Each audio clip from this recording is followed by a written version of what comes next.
काल एक बार फिर आप तमाम लोगों का स्वागत है क्राइम तक की कहानी के इस एपिसोड में। उम्मीद है पूरी फैमिली अच्छी होगी, अपना और अपनों का ख्याल रख रही होगी।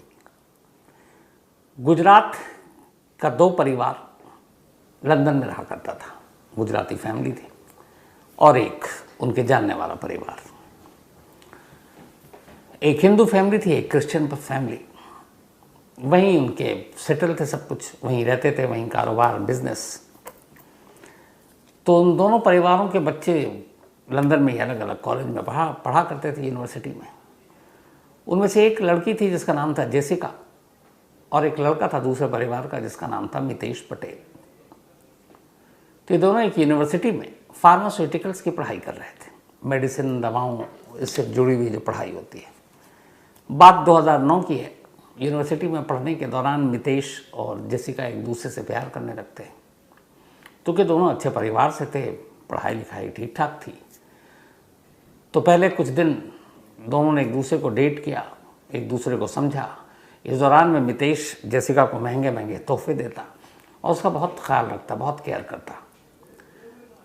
तो जेसिका उससे बहुत खुश हुई कि एक आइडियल बॉयफ्रेंड मिला है। फिर दोनों ने तय किया कि हम शादी कर लेते हैं। दोनों ने घरों में बात की। पहले फैमिली वाले तैयार नहीं थे, क्योंकि एक बिल्कुल हिंदू रीति रिवाज के साथ शादी, एक क्रिश्चियन। लेकिन फिर भी जेसिका और मितेश की इस जोड़ी को देखते हुए, और चूँकि जेसिका की बहनों को भी पता था ये था कि लड़का अच्छा है, फैमिली अच्छी है, तैयार हो गए। और आखिरकार 9 जुलाई 2009 इन दोनों की शादी कर दी। शादी के बाद अब दोनों लंदन में ही एक अलग अपना घर में रहने लगे। पढ़ाई पूरी हो चुकी थी। जो फार्मा है उसका अपना बिजनेस, फार्मास्यूटिकल्स का, मितेश ने शुरू किया। जेसिका भी एक फार्मा कंपनी में जॉब करने लगी। धीरे धीरे वक्त बीता, लेकिन शादी के बाद जेसिका ने महसूस किया कि हमेशा मितेश उससे एक दूरी बनाकर रखता है। कुछ दिन लगा कि चलो हो सकता है कोई मजबूरी है, क्या है, लेकिन धीरे धीरे वक्त बीता, शादी को साल बीत गए, वो कभी करीब नहीं आया। दोनों के बीच में जो एक पति पत्नी के बीच में रिश्ता होता है, वो उन दोनों के बीच में वो रिश्ता बना ही नहीं। एक रोज़ जेसिका ने अपनी बहन को ये बात बताई, तो बहन ने कहा कि हो सकता है कुछ प्रॉब्लम हो, बट लड़का अच्छा है, तुम किसी तरह निभाओ। धीरे धीरे वक्त बीता, लेकिन 2 साल के बाद अब मितेश का बिहेवियर भी चेंज हो गया। अब वो पूरी तरह से जेसिका को कंट्रोल करने लगा। जो पहले इतना केयरिंग था, अब एकदम बदल गया। बात बात पर लड़ना, झगड़ना, टॉर्चर करना, ये सब शुरू हो गया। लेकिन फिर भी दोनों साथ रहते। जेसिका अपना घर बचाने की कोशिश करती रहती। धीरे धीरे वक्त बीता। एक रोज़ अचानक जेसिका की नज़र उसके लैपटॉप पर पड़ी, मितेश के। तो उसने उस लैपटॉप पे देखा, तो उसने देखा कि इसमें बहुत सारे ऐसे डेटिंग ऐप्स हैं जो गे से रिलेटेड हैं, समलैंगिक्स। तो उसे बड़ी हैरानी हुई। फिर उसने जब सारी चीज़ें देखी तो उसे लगा कि अच्छा, हम दोनों के बीच दूरी इसीलिए कि शायद मितेश गे है। अब उसके ऊपर तो एक तरह से पहाड़ टूट पड़ा। लेकिन फिर भी अब उसने इस बारे में बात करनी शुरू की तो मितेश उस पर उल्टा भड़क उठा। अब किसी तरह से ज़िंदगी की गाड़ी आगे बढ़ रही थी। इसी दौरान में मितेश ने अपना एक फार्मा का एक बिज़नेस अपने हिस्से से शुरू किया, और जहाँ पे रहता था वहाँ से करीब 60 मील दूर उसने एक नया घर लिया और पति पत्नी दोनों वहीं शिफ्ट हो गए। वहाँ जब शिफ्ट हुए तो फिर मेहमानों आने जाने का सिलसिला लगा रहा। उन्हीं में से एक डॉक्टर अमित थे। डॉक्टर अमित मितेश के दोस्त थे और वो अक्सर उसके घर आया करते, देर देर तक घर पे ठहरते। और अमित और मितेश की उम्र लगभग हम उम्र थे। एक रोज़ अचानक जेसिका ने मितेश का मोबाइल घर पे ही था, वो घर के अंदर ही था, वॉशरूम में। उसने मोबाइल उठाया तो देखा टेक्स्ट मैसेज पढ़ा। तो डॉक्टर अमित ने मैसेज भेजा था। मैसेज पढ़कर होश उड़ गए जेसिका के। उस मैसेज में वैसी सारी बातें लिखी थी जो एक लड़का और लड़की जब एक दूसरे को प्यार करते हैं तो उस तरीके से साथ ज़िंदगी बसाना है, ये। अब जेसिका को लगा कि ये क्या है। फिर उसने रिकॉल करना शुरू किया कि अक्सर अमित उसके घर आता है, देर देर तक रहता है, दोनों एक कमरे में रहते हैं और वो उसके साथ बैठता नहीं है। जब कभी फ़ोन आता है तो वो दूसरे कमरे में चला जाता है या छत पर चला जाता है, उसके सामने फ़ोन पर बात नहीं करता।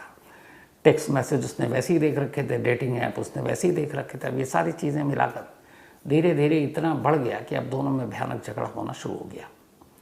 इसी दौरान में बड़ी खामोशी से एक रोज़ मितेश पटेल ने जेसिका के नाम पे 2 मिलियन का इंश्योरेंस करा दिया। 2 मिलियन का इंश्योरेंस कराया और ये इंश्योरेंस करा कर रख लिया।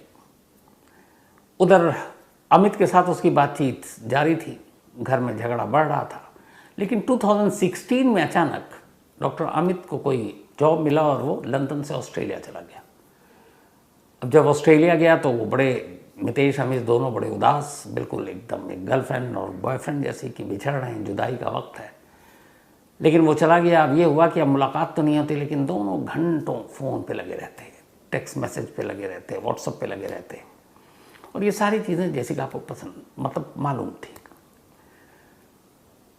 अब लगभग शादी को 9 साल बीत चुके थे। 2018 आ गया था। 2017 से जेसिका ने अपनी बहनों से कुछ बातें शेयर की तो उन्होंने कहा, देख, हो सकता है कि कुछ बदलाव आ जाए, तू एक काम कर। आजकल दुनिया में बहुत सारे ऐसे लोग हैं जो माँ बाप नहीं बनते हैं। साइंस ने रास्ता खोल रखा है, तो एक IVF भी एक ज़रिया है। बहुत सारे लोग हैं जो माँ बाप बनते हैं, जो टेस्ट ट्यूब होता है, तो उसके ज़रिए आप बन सकते हैं माँ। तो IVF के थ्रू बहुत सारी गोदें भरी गई हैं। तो जेसिका को समझाया कि शायद तेरी गोद अब तक सूनी है, घर में कोई है नहीं, इसलिए भी मितेश इधर उधर भटक रहा है। एक बार अगर घर में बच्चा आ जाए तो शायद वो भी बदल जाए। अब लेकिन हो कैसे? दोनों के बीच में पति पत्नी के संबंध कभी बने नहीं 9 साल में। तो कहा कि साइंस बहुत तरक्की कर गया, बहुत सारे ज़रिया हैं और जिससे लोग माँ बाप बनते हैं, सूनी गोद आबाद हो जाती है। उसी में से एक IVF है, टेस्ट ट्यूब बेबी। आपने इसके बारे में सुना ही होगा। तो इसको कई बार ये भी होता है किराए का कोख, कि आपके भ्रूण को एक तरह से पहले किसी में और, मतलब एक होता है बच्चा पैदा करने का तरीका इंटरनल, एक होता है एक्सटर्नल, जो आप किसी के भी कोख में उसको इम्प्लांट कर सकते हैं और फिर वो बच्चा पैदा होता है। IVF इसके लिए एक बड़ा सही रास्ता है। तो जेसिका को तैयार किया उसके घर वालों ने कि तू IVF के थ्रू माँ बन जा। जेसिका भी तैयार हो गई। अब उसने एक डॉक्टर, एक क्लिनिक का अपॉइंटमेंट लिया। 3 अटेम्प्ट किया, 3 कोशिश हुई, तीनों कोशिश नाकाम। और ज़्यादा उदास रहने लगी जेसिका। इधर मितेश पति का कोई साथ नहीं मिल रहा है। लेकिन मितेश हमेशा उसके IVF वाला जब भी वो सिटिंग होती वो ज़रूर जाता था साथ, और इस बात से बेखबर थी जेसिका कि ये क्यों जाता है, इतना उस वक्त केयर क्यों करता है। तो जब जब जाता बहुत ध्यान रखता। आखिरकार 4th अटेम्प्ट में, चौथी कोशिश में, ये बात है 9 मई 2018, 9 मई 2018, 4th अटेम्प्ट जब हुआ IVF का, चौथी कोशिश में, वो सक्सेसफुल हो गया, कामयाब हो गया। डॉक्टर ने कहा कि अब भ्रूण मिल चुके हैं 3, और उसको अब जो बेबी टेस्ट ट्यूब होता है उसमें रख दिया गया है, और 1 महीने के बाद इसको इम्प्लांट कर देंगे जेसिका के कोख में। तो उसके बाद फिर वो प्रेग्नेंट होगी, फिर डिलीवरी होगी। तो जेसिका पहली बार बहुत खुश 9 मई 2018 कि चलो IVF के थ्रू अब कम से कम उसकी सूनी गोद भर जाएगी। इधर मितेश भी बड़ा खुश, घर वालों को भी पता चला जेसिका के, वो लोग भी सब खुश। 10 मई को, बल्कि इसके बाद 9 मई को ये खबर आई, 10 मई को जेसिका अपने घर गई, लोगों से मिली। अब ये हुआ कि चलो सब ठीक हो जाएगा, मितेश भी बदल जाएगा। उसके बाद वो घर आ गई। लेकिन 4 दिन बीतते हैं, 14 मई की तारीख आती है। 14 मई की शाम 7:10 पर जेसिका अपने जॉब से वापस घर लौटती है, जिस फार्मेसी की कंपनी में वो काम करती थी। जब वो घर लौटती है तो उसके बाद फिर उसका कुछ पता नहीं चलता। थोड़ी देर के बाद मितेश घर पहुंचता है। जब घर पहुंचता तो देखता है कि जेसिका के हाथ पैर मुंह डक्ट टेप से बंधे हुए हैं, पूरे जिस्म से खून बह रहा है, घर का सारा सामान बिखरा पड़ा है। तो वो फौरन इसके बाद 8:22 पर पुलिस को फ़ोन करता है और कहता है कि मेरे घर में कुछ लुटेरे आए और उन्होंने सारा घर लूट लिया और मेरी वाइफ इंजर्ड है। फ़ौरन पुलिस की टीम पहुंचती है, जेसिका को अस्पताल ले जाया जाता है। लेकिन जेसिका की मौत हो जाती है। जेसिका कोई बयान भी नहीं दे पाती। अब फ़ौरन जेसिका के घर वाले पहुंचते हैं, सारे वहाँ पे आए। उसके बाद अब मितेश की रो रो कर बुरा हाल। जेसिका की जितनी सिस्टर हैं दो, वो जेसिका के फादर अब मितेश को कंसोल कर रहे हैं, उसको दिलासा दे रहे हैं, उसके कंधे पर हाथ रख रख कर उसे चुप करा रहे हैं, लेकिन वो बेतहाशा रो रहा है। अब बात यही हो रही है कि अभी 2-4 दिन पहले खुशी मिली कि ये लोग बाप बनेंगे, माँ बनेंगी वो, और ये हादसा हो गया। तो घर वालों ने पूरा दिलासा दिया, उसको कंट्रोल करने की कोशिश की। घर वालों को कोई कहीं से ये भी नहीं था कि कोई शक की गुंजाइश भी हो। घर के सामान सब इधर उधर बिखरे पड़े हुए थे, कुछ पैसे या बाकी चीज़ें लूट ली गई हैं, तो घर वालों को कोई शक नहीं। अब पुलिस की एंट्री होती है, पुलिस अब तफ्तीश करना शुरू करती है। घर वालों की तरह पुलिस वाले नहीं थे, उन्हें हर केस को शक की निगाह से देखना होता है, यही बेसिक पुलिसिंग है। तो पुलिस वाले अपनी जांच शुरू करते हैं। जब जांच शुरू करते हैं तो सबसे पहले देखते हैं कि इस घर में कोई फोर्सफुल एंट्री नहीं है, मतलब कोई अंदर या बाहर ज़बरदस्ती नहीं आया। दूसरी जो चौंकाने वाली चीज़ आती है वो ये है कि इस घर के अंदर और बाहर किसी भी सीसीटीवी कैमरे में कोई तीसरा शख्स आता जाता दिखाई नहीं दिया। अब पुलिस मितेश के मोबाइल और उसको चेक करते हैं और उससे बयान लेते हैं। तो मितेश कहता है कि मैं उस दिन घर पर था, मैं 7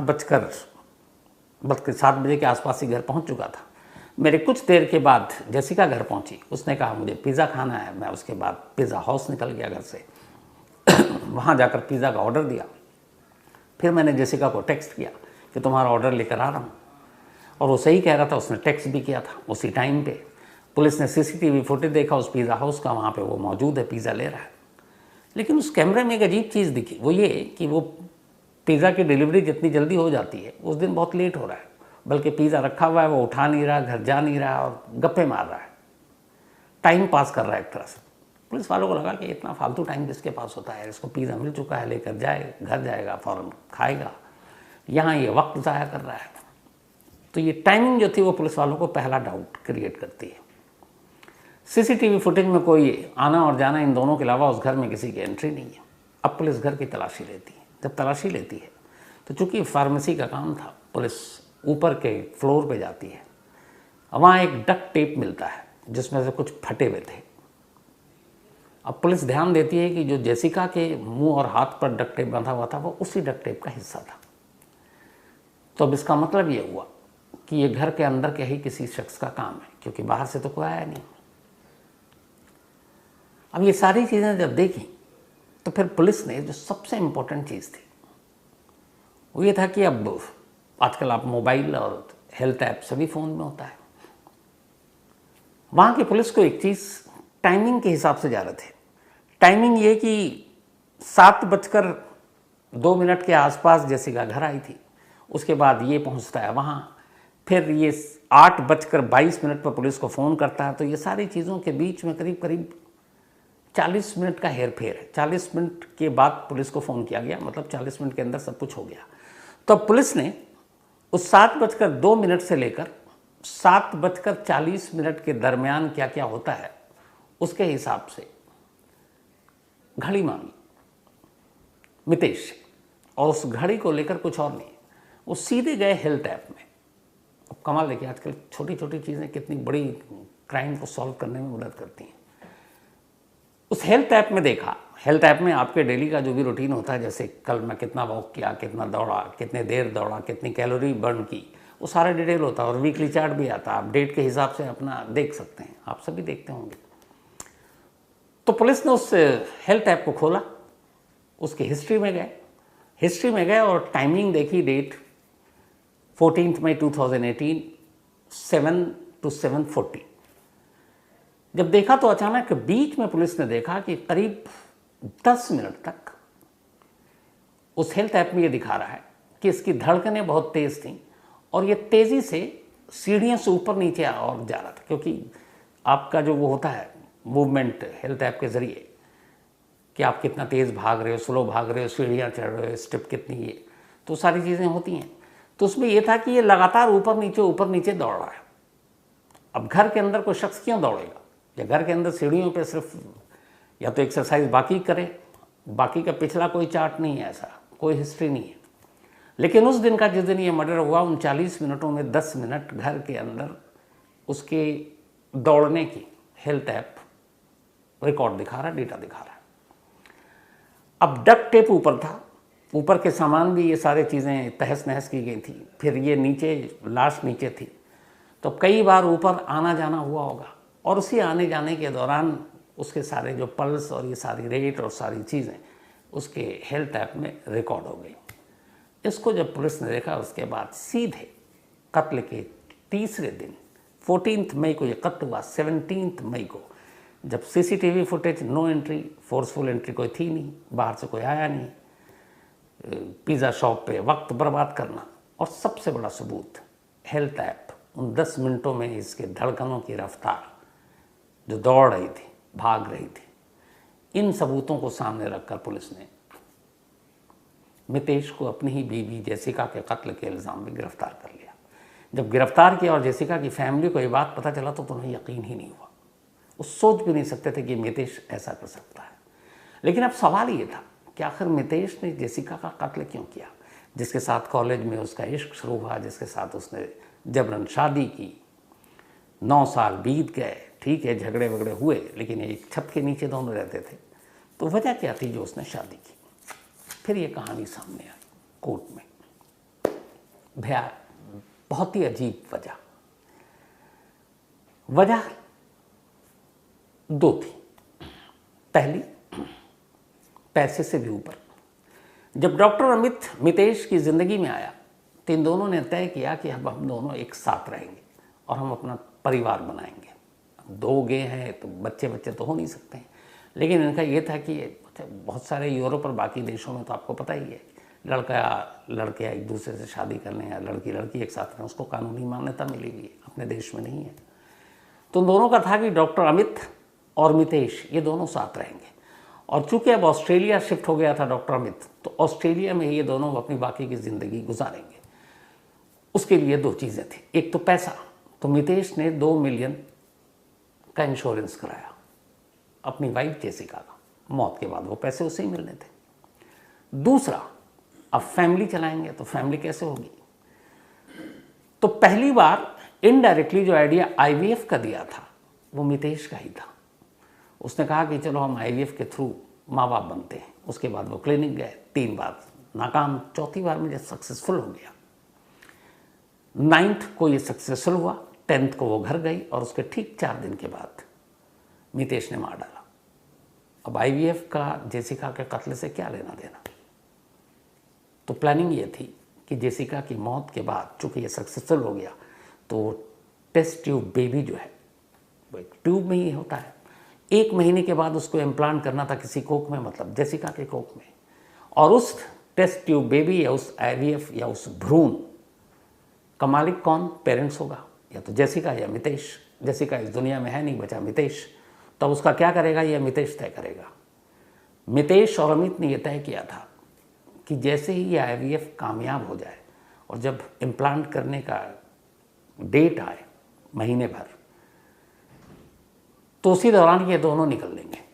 लेकिन अमित को ये मालूम नहीं था कि इसके लिए मितेश जेसिका को मार डालेगा, लेकिन मितेश के दिमाग में ये था। तो जैसे ही वो आईवीएफ सक्सेसफुल हुआ, उसने अमित के साथ रहने के लिए 2 मिलियन जो पाउंड था उसके लिए इंश्योरेंस की जेसिका को मारा। और अब आखिरी का जो प्लान था उसका ये कि उस भ्रूण को लेकर, उस टेस्ट ट्यूब बेबी को लेकर वो ऑस्ट्रेलिया चला जाएगा, अपना सब कुछ यहाँ बेचकर, और वहाँ जाकर वो डॉक्टर अमित के साथ रहेगा। और ये भ्रूण वो वहाँ किसी महिला को किराए पर कोख लेगा और उसमें डालेगा। उससे जो औलाद होगी, उस औलाद के सहारे वो और डॉक्टर अमित ये दोनों अपनी पूरी ज़िंदगी गुजारेंगे। दुनिया में तमाम तरह के लोग अजीब अजीब चीज़ें सोचते हैं। आप लोगों से पूछना चाहता हूँ कि क्या कोई इस तरह से भी सोचता है? क्योंकि मैंने बहुत सारी क्राइम की स्टोरीज़ की या सुनाई आपको कहानियाँ। ऐसी प्लानिंग और ऐसा मोटिव और ऐसा मकसद इससे पहले मैंने सुना ही नहीं था। इंसान का दिमाग कहीं भी जा सकता है। तो ये थी आज की कहानी। अब आपसे मुलाकात होगी कल रात 9 बजे किसी नई कहानी के साथ। तब तक अपना और अपनों का ख्याल रखिएगा। Thank you very much.